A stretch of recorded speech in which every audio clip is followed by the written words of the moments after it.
আমার সন্তানের বাঁচাইতে চাই, আমি মরতে চাই না, আমার সন্তান বাঁচুক। আমার লাগে আমি কোনো চিন্তা করি না।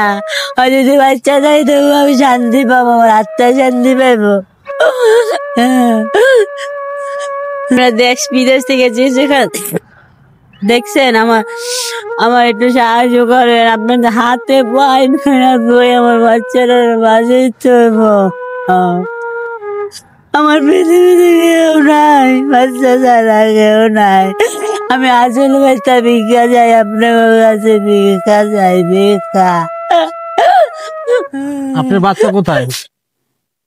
এনআইসিতে ভর্তি, এদিকে মেডিকেলের নাম ঢাকা মেডিকেলের সাথে।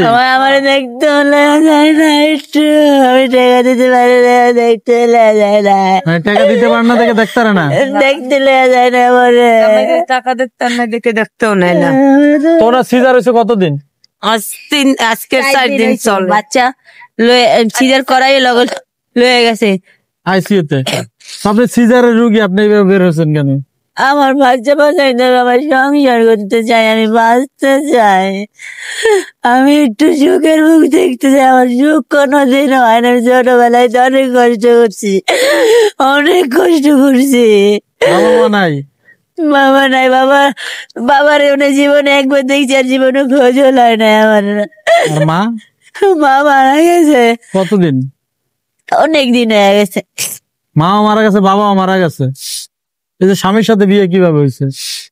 আমি সাথে হয়েছে, ঢাকা কাজ করতে আইছি। কি কাজ করতেন আপনি? আগে বাসা বাড়িতে কাজ করতাম। ওখান থেকে পরিচয়? হ্যাঁ। সেবা বিয়ে করছেন, এই তো। তো দর্শক দেখেন, এই বোনটি সেই নারায়ণগঞ্জ থেকে 4 দিন হয়েছে তার সিজার হয়েছে। সে কিন্তু খুবই অসুস্থ। এই অবস্থাতে তার সন্তান এখন এনআইসিতে ভর্তি। 4 দিনের শিশু কিন্তু এনআইসিতে ভর্তি। টাকার জন্য তাকে কিন্তু ডাক্তার তার সন্তানকেও দেখতে দিচ্ছে না। এবং তার স্বামী, আপনার স্বামী কি করে? জুতা দোকানে কাম করে, বিকাল হলে যায় 200-300 টাকা পায়, ডাইল ভাত এটা খায়। তো অন্য কাম করতে পারে না? কাম করে, অন্য কাম করতে পারে না। এই হ্যারো পায়, সমস্যা পায়। এই যে আড্ডিটা আছে না এনের, আড্ডিটা ভাঙ্গা। মানে স্বামীরও সমস্যা?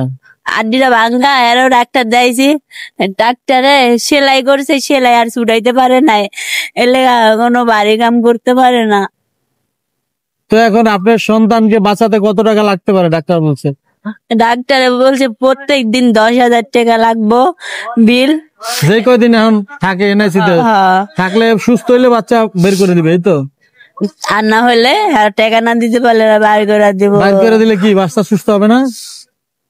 1 মিনিট বাইরে মেরে যাবো। ছেলে বাচ্চা? আমি বলি বাপ পাই না জীবন, আমি বাপ দেখবো আমার সন্তানকে। আমি আল্লাহ আমি কাছে কাছে আল্লাহ আমার একটা ছেলে দিও তুমি, আল্লাহ দিয়ে আমার হয়েছে। সুস্থ দেয় না ছেলেরে? শুধু রেড জব পেঁচাই না, তার দর দেয়া জব, তার তো দিয়ে পুরো শরীর পেঁচানো আছে। আপনার যাই ওই যে মিশিংয়ের পাইপ পইলে সব পেঁচানোর শরীরে, হাতে পায়, সব জায়গায়। তো প্রিয় দর্শক, যে যেখান থেকে দেখছেন, আপনাদের সবার কাছে অনুরোধ করবে, এই যে দেখেন বোনটি কিন্তু এই যে হসপিটালে নিয়ে গেছে, এবং এই যে ওনাকে কিন্তু দেখেন, এই যে সিজারের পরে ওষুধ দিছে, অনেকগুলো ওষুধ দিছে। এখন তো একটা ওষুধ কিনতে পারেন না, ওষুধ না কিনলে তো কাশের ওষুধ কিনবে, ওষুধগুলো না কিনলে তো আপনি অসুস্থ হয়ে যাবেন, আর আপনি নিজেই তো বাঁচবেন না। আমি আমার সন্তান হলে আমি মরতেও পারি, আমার সন্তান বাঁচাইতে চাই। তো দর্শক যারা দেখছে তাদের বলেন, কি বলবেন? আমার সন্তান বাঁচাইতে চাই, আমি মরতে চাই না, আমার সন্তান বাঁচুক। আমার লাগে আমি কোনো চিন্তা করি না। আর যদি বাচ্চা চাই তবু আমি শান্তি পাবো, আমার আত্মায় শান্তি পাবো। তো যোগাযোগ করবে কিভাবে আপনার সাথে? আমার একটা বিকাশ নাম্বার আছে।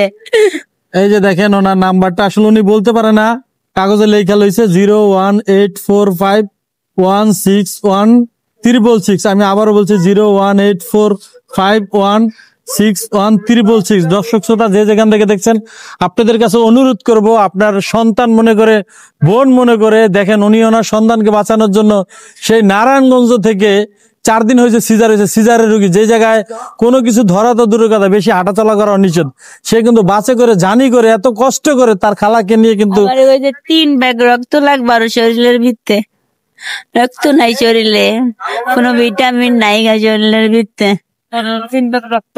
আমার একদিন নিয়ে আইসি তো রাখছে, আমি শ্বাস করতে পারি না। তো সে অবস্থায় দেখেন সে কিন্তু এখানে চলে আসছে আপনাদের কাছে হাত পাতার জন্য, আপনাদের কাছে ভিক্ষা চাচ্ছে যে আপনারা যে যতটুকু পারেন আপনারা এই বোনটির কাছে 10 টাকা 20 টাকা 50 টাকা দিয়ে সাহায্য করতে পারেন। 10-এর লাঠি 1-এর বোঝা, আপনারা চাইলেই তার সন্তানকে তার কোলে ফিরিয়ে দিতে পারেন আপনারা আপনাদের সাহায্যের মাধ্যমে। আর যারা একান্তই তা এই বোনটির পাশে দাঁড়াতে পারবেন না, আপনি সামর্থ্য নেই, আপনি সাহায্য করতে পারবেন না, দয়া করে এই ভিডিওটি যদি শেয়ার করে দেন, হয়তো কোনো হৃদয়বান ব্যক্তির হাতে পৌঁছবে যেন এই বোনটি সাহায্য সহায়তা পায়। সেই আশা এবং আকাঙ্ক্ষা রেখে ভিডিও থেকে বিদায় নিচ্ছি। সবাই ভালো থাকবেন, সুস্থ থাকবেন, আল্লাহ হাফেজ।